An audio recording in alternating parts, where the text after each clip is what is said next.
नमस्कार, आप देख रहे हैं न्यूज़ एट 10। मैं हूं आपके साथ भावना नैयर। देश और दुनिया की बड़ी और अहम खबरों को लेकर हम हाजिर हैं और इस आधे घंटे जिन प्रमुख खबरों पर हमारी नजर रहेगी वो है यूएस कांग्रेस में आज ट्रंप के संबोधन में कौन सी बड़ी बातें आज ट्रंप ने कही है। साथ ही साथ बात होगी किसान आंदोलन को लेकर।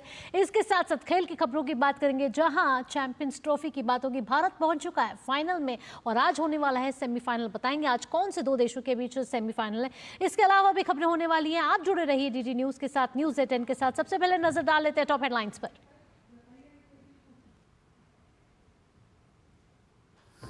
अमेरिका 2 अप्रैल से भारत समेत सभी देशों पर लगाएगा रेसिप्रोकल टैरिफ। ट्रंप ने संसद में अपने संबोधन में कहा। आज सुबह मिली चिट्ठी में ज़ेलेंस्की ने लिखा, रूस से वार्ता और खनिज डील के लिए तैयार।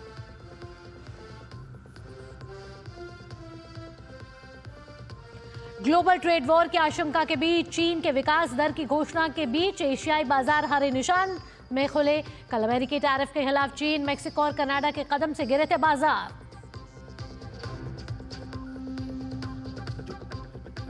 प्रधानमंत्री नरेंद्र मोदी आज रोजगार विषय पर पोस्ट बजट वेबिनार में लेंगे हिस्सा। निवेश, अर्थव्यवस्था और नवाचार जैसे विषय शामिल।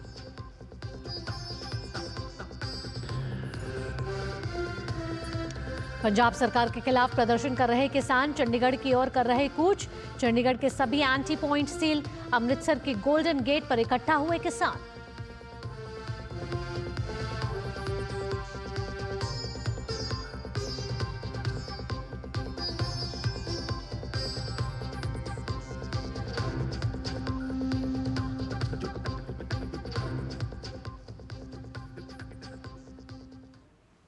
और अब खबरें विस्तार से।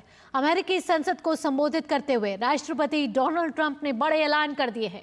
उन्होंने कहा कि भारत और चीन के खिलाफ 2 अप्रैल से पारस्परिक टैरिफ लागू होंगे। अमेरिकी राष्ट्रपति ने कहा कि कनाडा, मेक्सिको, भारत और दक्षिण कोरिया बहुत टैरिफ लगाते हैं। ऐसे में हम 2 अप्रैल से कनाडा, मेक्सिको, चीन और भारत पर रेसिप्रोकल टैक्स लगाएंगे। America is back.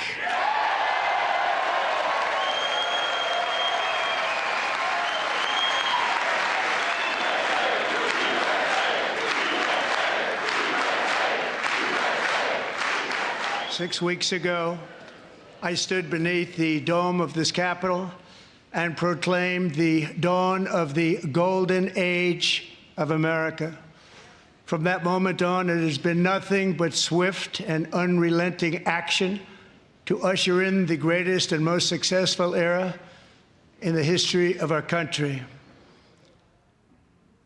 Donald Trump ने कहा कि यूक्रेन के राष्ट्रपति वोलोदिमीर ज़ेलेंस्की शांति समझौते के लिए तैयार हो गए हैं। ज़ेलेंस्की ने इसको लेकर उनको एक पत्र लिखा है जिसमें कहा है कि वह रूस यूक्रेन युद्ध पर समझौते के लिए तैयार है। पत्र में ज़ेलेंस्की ने कहा कि वह ट्रंप के अंडर काम करने को तैयार है। रूस भी शांति वार्ता के लिए तैयार हो गया है। Earlier today, I received an important letter from President Zelensky of Ukraine. The letter reads, Ukraine is ready to come to the negotiating table as soon as possible to bring lasting peace closer. Nobody wants peace more than the Ukrainians, he said. My team and I stand ready to work under President Trump's strong leadership to get a peace that lasts. We do really value how much America has done to help Ukraine maintain its sovereignty and independence. Regarding the agreement on minerals and security, Ukraine is ready to sign it at any time that is convenient for you. I appreciate that he sent this letter, just got it a little while ago. Simultaneously, we've had serious discussions with Russia and have received strong signals that they are ready for peace. Wouldn't that be beautiful? Wouldn't that? तो आज Donald Trump ने अमेरिकी संसद को संबोधित किया है। कहा है अमेरिका इज बैक। जी हाँ, अमेरिका की वापसी हो गई है। वो कह रहे हैं कि इस समय अमेरिका सुनहरे दौर से गुजर रहा है। साथ ही उन्होंने कहा है कि भारत और चीन के खिलाफ आपको बता दें कि 2 अप्रैल से पारस्परिक टैरिफ लागू होने जा रहे हैं। अमेरिकी राष्ट्रपति ने कहा कि कनाडा, मेक्सिको, भारत और दक्षिण अफ्रीका बहुत टैरिफ लगाते हैं। ऐसे में 2 अप्रैल से कनाडा, मेक्सिको, चीन और भारत पर रेसिप्रोकल टैक्स लगाएंगे। If you don't make your product in America, however, under the Trump administration, you will pay a tariff, and in some cases, a rather large one. Other countries have used tariffs against us for decades, and now it's our turn to start using them against those other countries. April 2nd, reciprocal tariffs kick in, and whatever they tariff us, other countries, we will tariff them. That's reciprocal, back and forth. साथ ही Donald Trump कह रहे हैं कि पिछले 6 हफ्तों में उन्होंने लगभग 100 कार्यकारी आदेशों पर हस्ताक्षर किए हैं और 400 से ज्यादा एग्जीक्यूटिव एक्शन लिए हैं, जो उनके अद्भुत देश में सामान्य ज्ञान, सुरक्षा, आशावाद और समृद्धि को बहाल करने का एक रिकॉर्ड है। Over the past 6 weeks, I have signed nearly 100 executive orders and taken more than 400 executive actions, a record to restore common sense, safety, optimism, and wealth all across our wonderful land.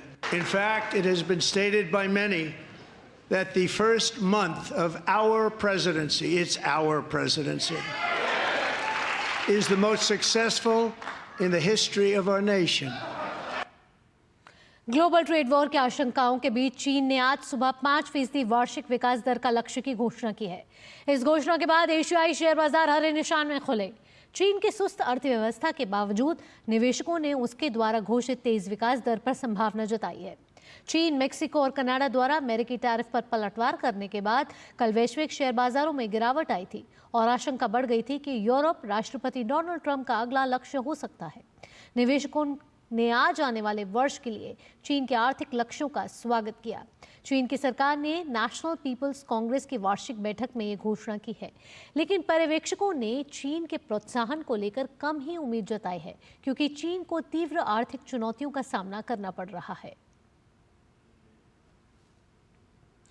Britain के दौरे पर गए विदेश मंत्री doctor S Jaishankar ने प्रधानमंत्री कियर Starmer से की मुलाकात। दोनों नेताओं ने द्विपक्षीय आर्थिक सहयोग को लेकर आगे बढ़ाने और एक दूसरे के यहाँ लोगों की आवाजाही बढ़ाने पर चर्चा की। इस दौरान प्रधानमंत्री स्टारमर ने यूक्रेन संघर्ष पर ब्रिटेन के दृष्टिकोण को भी साझा किया। विदेश मंत्री डॉक्टर जयशंकर ने प्रधानमंत्री नरेंद्र मोदी की ओर से ब्रिटेन के प्रधानमंत्री को शुभकामनाएं भी दी। विदेश मंत्री डॉक्टर जयशंकर ने ब्रिटेन के व्यापार एवं वाणिज्य मंत्री जॉनथन रेनॉल्ड्स से भी मुलाकात की। दोनों नेताओं ने एफटीए वार्ता की प्रगति पर चर्चा की।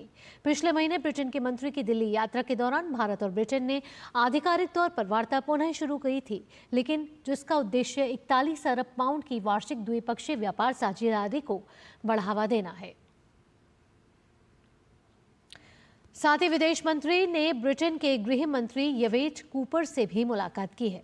दोनों नेताओं के बीच हुई बैठक में दोनों देशों के लोगों के बीच आपसी संबंधों को बढ़ाने और तस्करी और अतिवाद से निपटने के लिए भारत ब्रिटेन के संयुक्त प्रयासों पर चर्चा हुई। दोनों नेताओं ने आपस में प्रतिभा के प्रवाह को बढ़ाने की भी चर्चा की।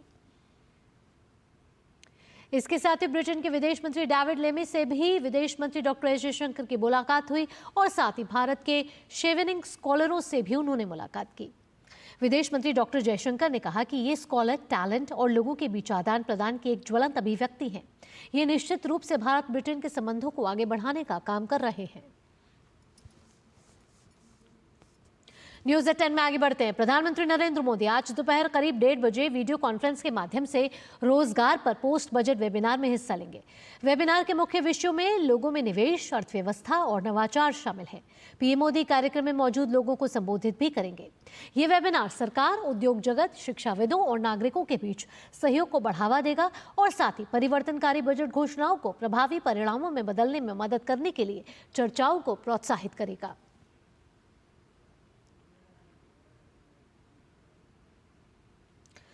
तो प्रधानमंत्री नरेंद्र मोदी आज बजट पोस्ट वेबिनार में हिस्सा लेने वाले हैं। आज का विषय रोजगार से जुड़ा हुआ है, जहां कई विषयों पर आज प्रधानमंत्री नरेंद्र मोदी अपने संबोधन में मुख्य बातें रखेंगे। रोजगार सृजन केंद्र सरकार के प्रमुख क्षेत्रों में से एक रहा है। भारत में रोजगार में उल्लेखनीय वृद्धि देखी गई है, जिसमें साल 2016 से साल 2017 और फिर साल 2023-24 के बीच 36% की वृद्धि और लगभग 170 मिलियन नौकरियां शामिल हैं। तो रोजगार सृजन के लिए सरकार ने कई कदम उठाए हैं। रोजगार क्षमता में विकास के लिए प्रधानमंत्री इंटर्नशिप योजना एक महत्वपूर्ण योजना बनकर साबित हुई है। पीएम इंटर्नशिप योजना के दूसरे चरण की शुरुआत हो चुकी है। तो प्रधानमंत्री इंटर्नशिप योजना के दूसरे चरण में 730 से ज्यादा जिलों के शीर्ष कंपनियों में 1 लाख से अधिक इंटर्नशिप के अवसर पैदा होने की उम्मीद है।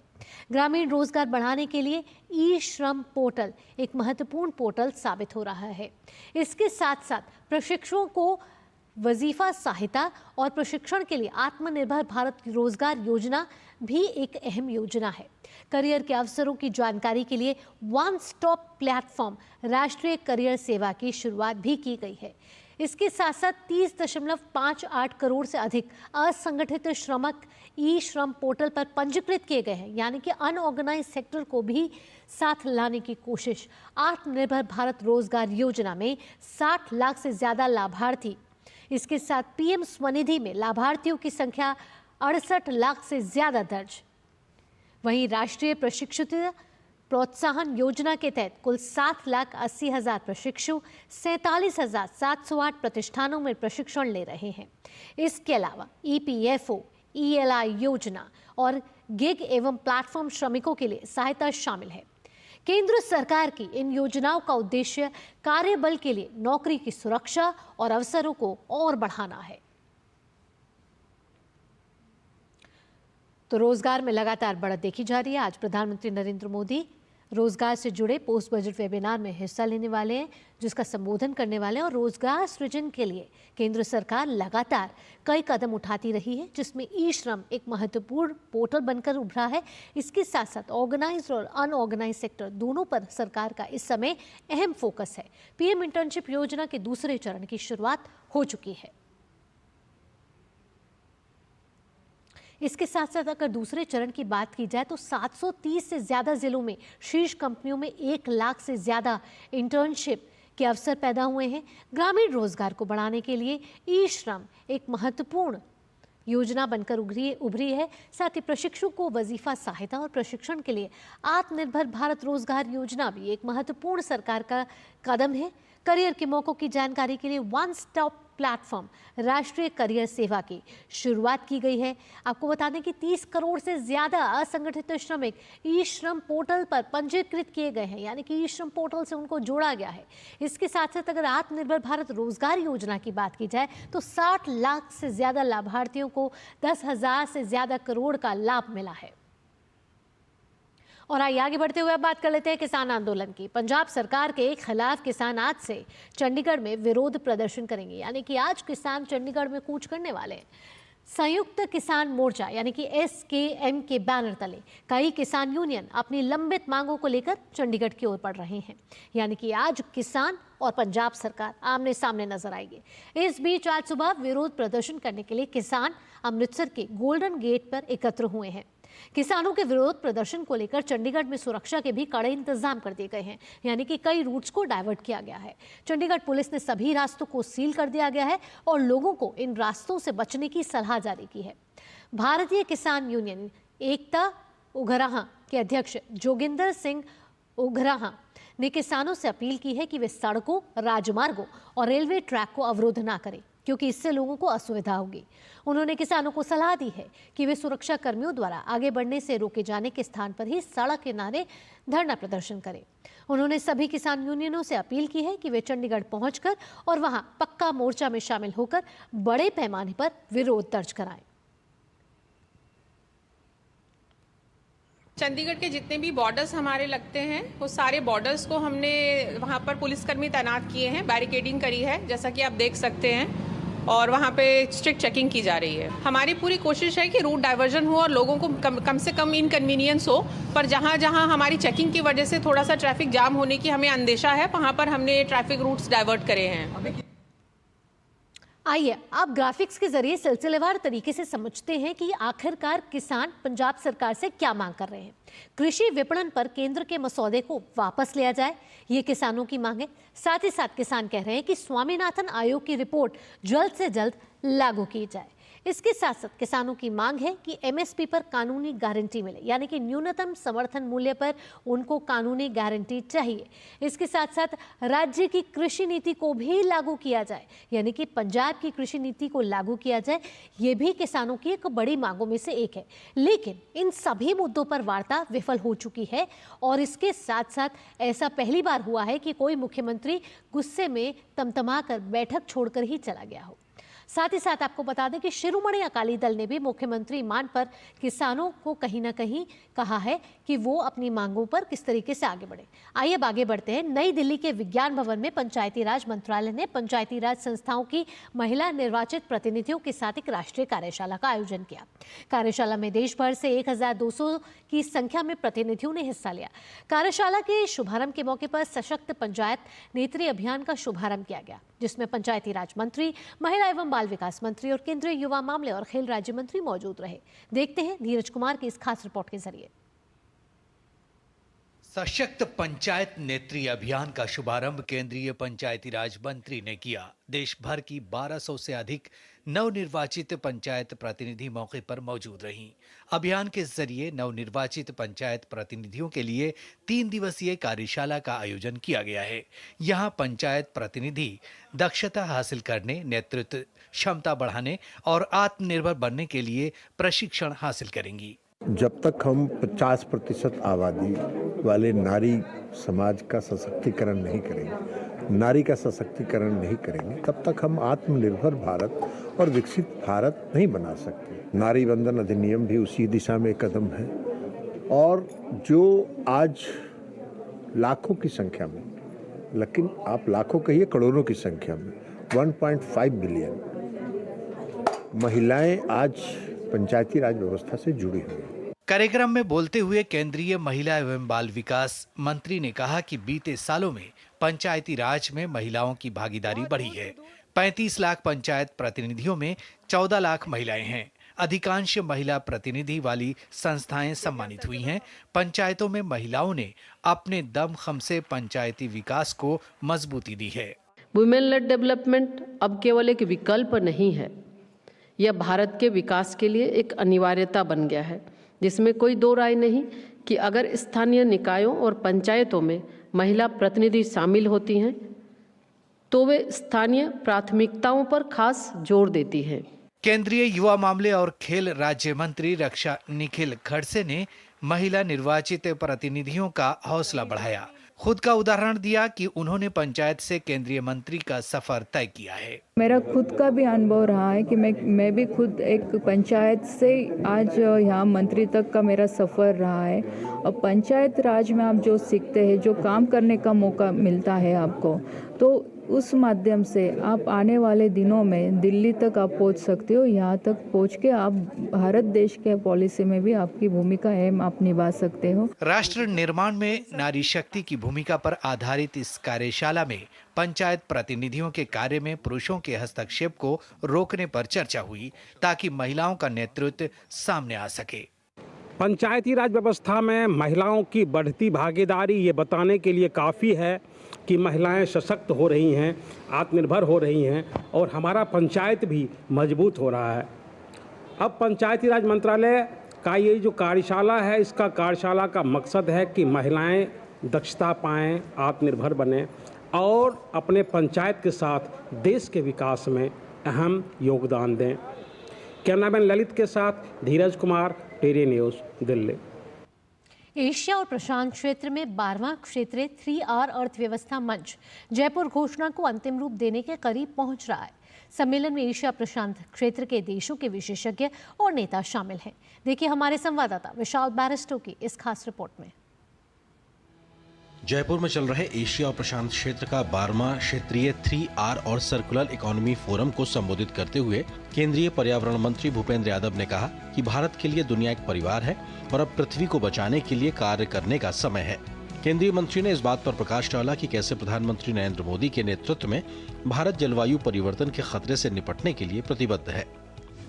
Circular economy action plans for 10 waste categories have been finalised, for which a regulatory and implementation framework is under progress. India is already notified various waste management and extended producer responsibility rules in certain sectors, such as plastic waste management rules, e-waste management rules, construction and demolition waste management rules, and metals recycling policy, among others. सम्मेलन में 50 से अधिक startup और भारतीय कंपनियां भी अपनी तकनीक का प्रदर्शन कर रही हैं। ये कंपनियां कचरे को ऊर्जा और संपदा में बदल रही हैं। बैकुंठ एनर्टेक नगर पालिका के कचरे को बायोमेथनॉल में बदल रहा है। इसे भविष्य को ईंधन देना कहा जा रहा है। भारत वर्तमान में भारी कीमत पर मेथनॉल का आयात कर रहा है। तो सॉलिड वेस्ट है जिसे हम करते हैं, गार्बेज है या कचरा है घर का इंडी का, उसको हम बायोमिथेनॉल में जो बायोफ्यूल है उसमें कन्वर्ट कर सकते हैं। उसका पैटेंट हमको ग्रांट है। तो पूरी दुनिया में सिर्फ दो पैटेंट है, एक यूरोप में है, एक इंडिया में है। जो यूरोप वाला है वो कम से कम मतलब 5 गुना महंगा है। हमारा जो है बहुत ही सस्ता, सुंदर, मजबूत है। एक और स्टार्टअप बांस से बने डिजिटल बिजनेस कार्ड बना रहा है। यह पर्यावरण के अनुकूल है और दोबारा इस्तेमाल किया जा सकता है। ये डिजिटली काम करता है। हमारा एक प्रोडक्ट है, डिजिटल बिजनेस कार्ड ऐप है, हमने इन हाउस डेवलप किया है एंड उससे हम इसको राइट करके, ये NFC इनेबल्ड चिप है इसके अंदर। तो जब हम इस चिप को किसी के भी फोन में, जो भी NFC इनेबल्ड फोन है, वहाँ पे टैप करते हैं तो वो डिटेल्स उनके फोन में स्टोर हो जाती है। एंड ये बेसिकली ये कार्ड नहीं है, इसके पीछे पूरा मैकेनिज्म है। अब बांस से लेकर टायर तक एक स्टार्टअप दुनिया को बता रहा है कि कचरे से कैसे कमाया जाए, और वह भी पर्यावरण के अनुकूल तरीके से। हम लोग टायर वेस्ट यूज करते हैं एंड उससे स्कल्पचर्स, झूले, बेंचेस, फर्नीचर, गमले, bollards, fencing, main whole covers सब टायर वेस्ट से बनाते हैं। ये अपसाइकिल प्रोडक्ट है। ये पोल्यूशन, जब ये टायर जलने जाता है उससे पहले हम प्रकार करके इसको एक प्रोडक्ट का रूप देते हैं विच इज हाईली ड्यूरेबल। 3 से 5 मार्च तक आयोजित इस कार्यक्रम का उद्देश्य सर्कुलर इकोनॉमी और संसाधनों के कुशल प्रबंधन के लिए एक मजबूत नीतिगत ढांचा तैयार करना है। Make in India, make for the world, ये विजन है हमारे प्रधानमंत्री नरेंद्र मोदी का। और जिसके आप देख सकते हैं ये एक शेर है जो मेक इन इंडिया का एम्बलम भी है। लेकिन जनाब ये टायरों से बना है और ये पहले ही बिक चुका है, और वो भी 3 लाख रुपए में। इसी को तो कहते हैं from waste to wealth. Cameraman Gaurav Giri के साथ मैं विशाल बैरिस्टो, DD न्यूज, जयपुर। यहाँ रुक रहे एक छोटे से ब्रेक के लिए। खबरों का सिलसिला यूं ही जारी रहेगा।